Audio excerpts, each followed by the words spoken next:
Hello বন্ধুরা, আমি এখন করব হার্বাল টি। এর জন্য আমি জল নিয়ে নিয়েছি 2-3 কাপের মতো।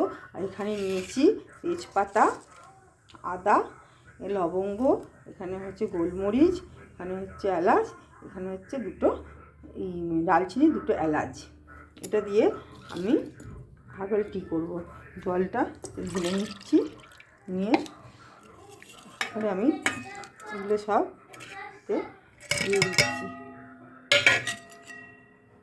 দিয়ে আমি এটা ফোটাবো। আমি আরেকটু জল দিয়েছি, দিয়ে এটাকে ভালো করে ফোটাবো।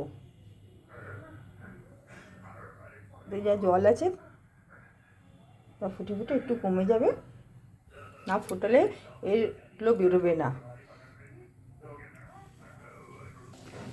এই জলটা যখন ফুটছে, ফুটে ফুটে আরেকটুখানি কমে এলে আমি এটা নামিয়ে নেবো। রেডি হয়ে গেছে হার্বাল টি।